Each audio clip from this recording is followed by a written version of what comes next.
I, 45F, never thought I would be posting something like this here, but I really need to get this off my chest. I've been sitting here for hours trying to figure out how to even start writing this, but I guess I'll begin with some background. I got married to my first husband Tom when I was very young, just 19. We were college sweethearts, and everyone told us we were too young, but we didn't listen.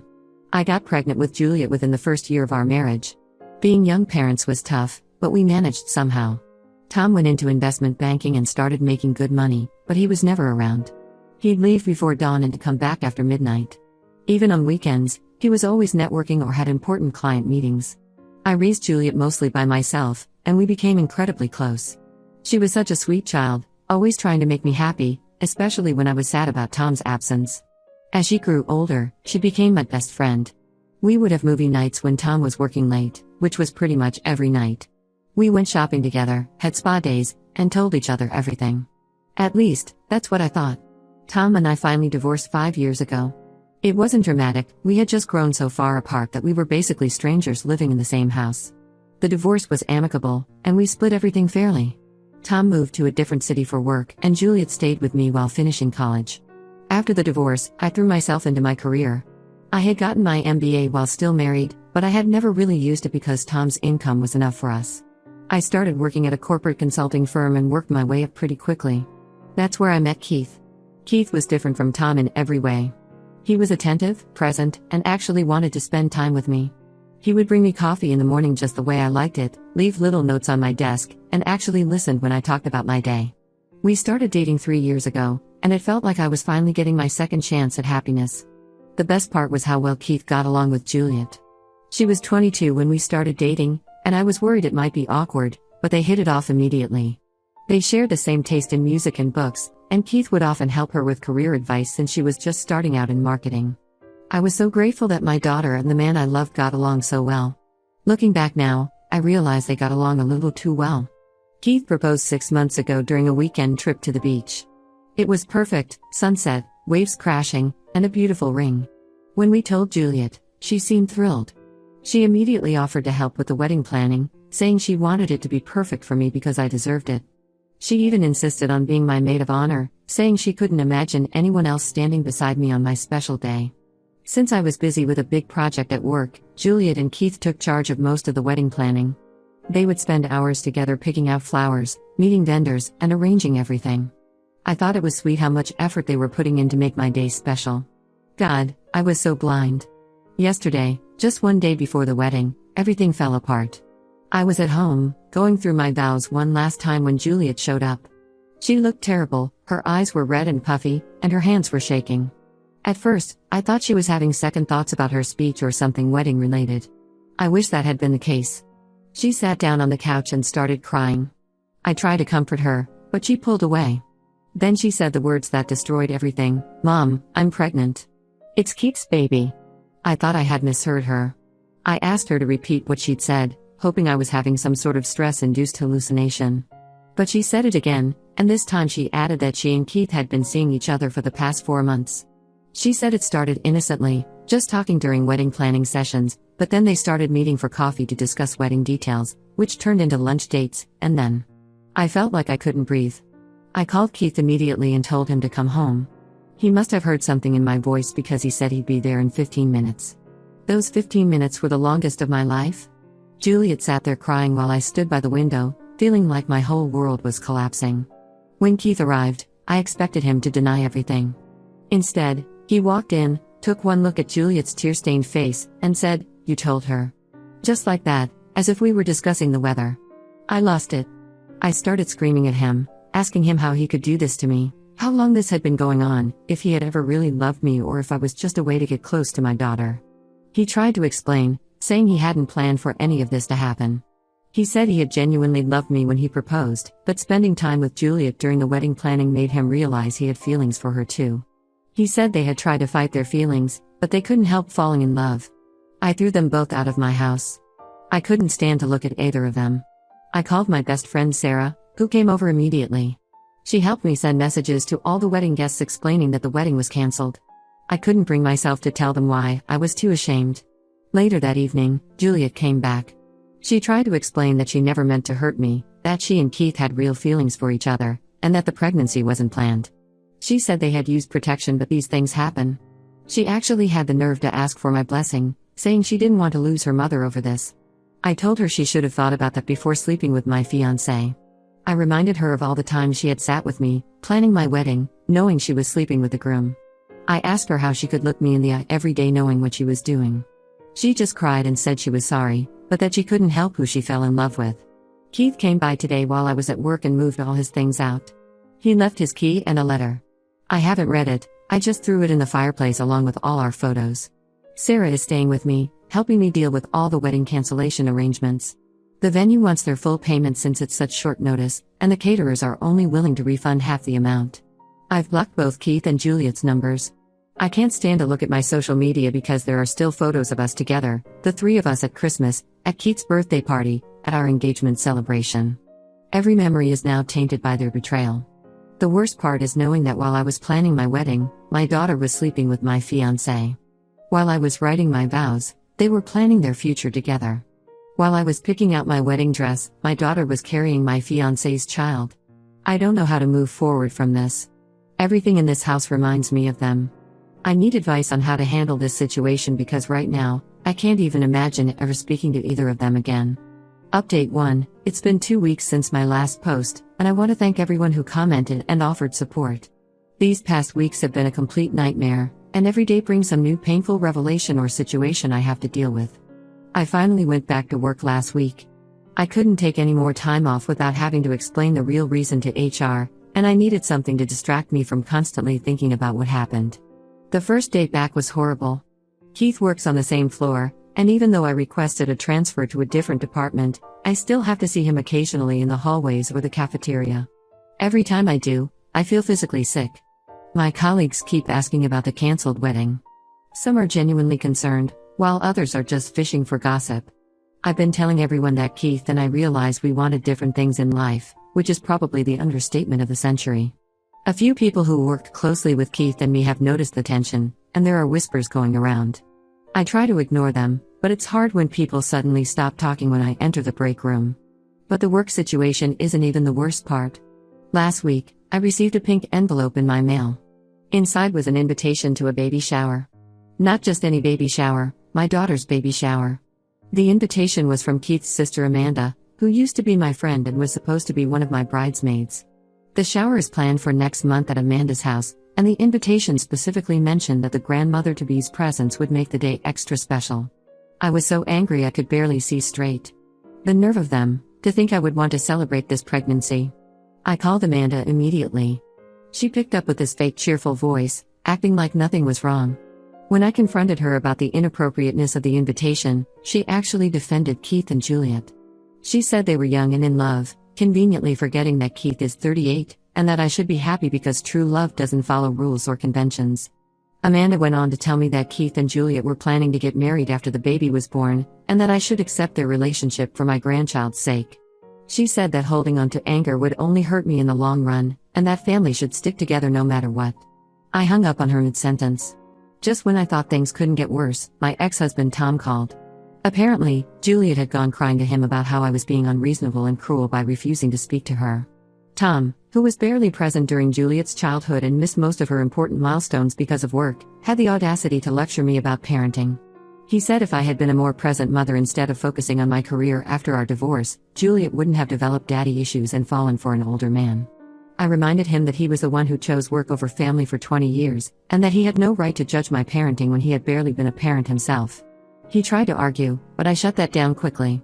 The last thing I need right now is parenting advice from a man who couldn't tell you what our daughter's favorite color was when she was growing up. The most painful revelation came from Maria, a junior employee at my company. She came to my office yesterday and closed the door. She looked nervous but said she felt I deserved to know the truth. According to her, she had seen Keith and Juliet having lunch together at a cafe near our office multiple times, months before Keith proposed to me. She even remembered seeing them holding hands under the table once, but hadn't said anything because she wasn't sure about what she saw and didn't want to cause trouble. This means Keith was already involved with my daughter when he asked me to marry him. All those romantic dates, the beautiful proposal at the beach, the excitement of wedding planning, it was all a lie. He was sleeping with my daughter while planning a future with me. The thought makes me physically ill. Sarah suggested I talk to a lawyer about the wedding cancellation costs. The venue alone is refusing to refund the $15,000 deposit, and the caterers are only willing to return half of what I paid. Keith sent me a check for half the total cost last week, but I tore it up and mailed the pieces back to him. I don't want his money. I've been selling things to cover the costs, including the engagement ring he gave me. It feels fitting somehow, selling the symbol of his lies to pay for the wedding that never was. The hardest part is dealing with mutual friends who keep trying to mediate. They say I'm being too harsh, that I should try to understand Juliet's perspective because she's young and in love. But she's 25, not some teenager who doesn't understand right from wrong. She knew exactly what she was doing every time she met Keith behind my back, every time she sat with me planning my wedding while carrying on an affair with my fiancé. Some friends have suggested family counseling, saying we need to work through this for the sake of the baby. But I can't even think about the baby right now.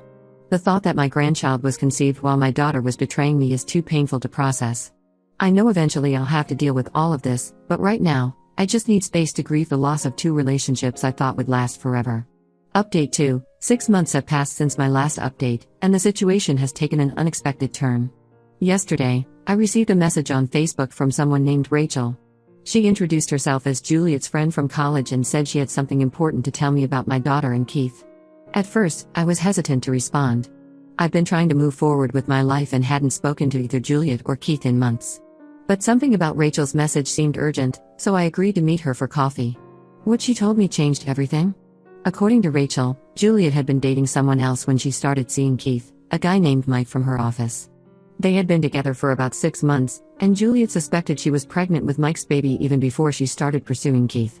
Rachel showed me screenshots of conversations where Juliet had confided in her about the pregnancy. The messages were from about 7 months ago, right around the time she and Keith started their affair. In them, Juliet admitted that she had calculated the dates and knew the baby couldn't be Keith's, but she saw an opportunity. She told Rachel that Mike was struggling in his career and still lived with roommates, while Keith was established and successful. She thought Keith would be a better provider for her and the baby. Rachel showed me more messages where Juliet detailed how she deliberately got closer to Keith during the wedding planning, knowing he was attracted to her. She had planned the whole thing, using the pregnancy as a way to trap Keith because she had developed feelings for him and thought he would be a better father figure than Mike. I felt sick reading these messages. Not just because of Juliet's manipulation, but because I remembered how Keith had lost his job 2 months ago due to company downsizing. He had been the primary earner in their relationship, and I heard through mutual friends that they were struggling financially. Before I could process all this information, I received a call from Amanda, Keith's sister. She wasn't her usual self-righteous self this time. Instead, she sounded worried. She told me Keith and Juliet had been fighting constantly since he lost his job. Keith had started drinking heavily and was becoming increasingly paranoid about the pregnancy, questioning the timing and demanding to know more about Juliet's past relationships. I debated for days about what to do with this information. Part of me wanted Keith to suffer the same betrayal I had experienced. After all, he had chosen to pursue a relationship with my daughter while engaged to me. But another part of me felt he deserved to know the truth about the baby. Finally, I created an anonymous email account and sent the screenshots to Keith without any additional message. I didn't want to get involved directly, but I couldn't keep this information to myself either. 2 days later, Juliet showed up at my door. She looked terrible, like she hadn't slept in days. Her eyes were swollen from crying, and she was shaking. She told me Keith had confronted her about the baby's paternity and then things had gotten ugly. He had demanded a paternity test and kicked her out when she refused to take one immediately. She tried to justify her actions, saying she really had fallen in love with Keith and that's why she lied about the baby. She claimed she was going to tell him eventually but was afraid he would leave her if he knew the truth. She begged me to help her, saying she had nowhere else to go. I listened to her sob story without saying a word. When she finished, I asked her if she remembered the day she told me about her affair with Keith. I reminded her how she had stood in this same spot, crying and begging for understanding, claiming that love doesn't follow rules. I asked her how it felt now that karma had caught up with her. She tried to defend herself, saying she knew what she did was wrong but she was scared and confused. She said she really did love Keith and thought they could be happy together. I told her that real love doesn't start with lies and betrayal. Before she left, she asked me if I had been the one to send the screenshots to Keith. I didn't answer, but I think she knew. She looked at me one last time and said she was sorry for everything, but I just closed the door. I had heard enough apologies to last a lifetime. The next day, I heard from Amanda that Keith had moved out of their apartment and was staying with a friend. He's insisting on a paternity test, and Juliet has finally agreed to take one. I don't know what will happen next, but I feel oddly at peace. Sometimes the truth has a way of coming out, no matter how hard people try to hide it. Update 3. It's been 2 years since this whole mess started, and I felt I should give one final update to close this chapter of my life. A lot has happened since my last post, and some of you have been messaging me asking for updates. The paternity test results came back exactly as Rachel's messages had suggested. Keith wasn't the father. I heard through mutual friends that he completely broke down after getting the results. He moved to Seattle for a fresh start, and from what I've seen on LinkedIn, he's now a senior manager at a tech company there. Amanda told me he's dating someone new, a divorced mother of 2, and seems to be doing well. I'm glad for him, despite everything that happened. As for Juliet, she had her baby, a boy she named James. Mike, the actual father, was contacted after the paternity test results came out. He demanded his own test, which confirmed he was the father, but he wants nothing to do with either Juliet or the baby. According to Rachel, he was furious about how Juliet had tried to pass the baby off as Keith's and told everyone in their office about what she had done. Juliet ended up having to quit her job because of the gossip and workplace tension. Last week, Juliet showed up at my door unannounced. She looked different, older somehow, more worn down. She's working 2 jobs now, as a waitress in the mornings and a retail clerk in the evenings. She's struggling to make ends meet and can barely afford daycare for James. Her apartment's lease is ending next month, and she can't afford the rent increase.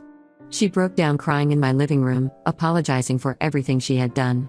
She said she realizes now how selfish and immature she had been, how she had thrown away the most important relationship in her life, her relationship with me, for a fantasy that fell apart.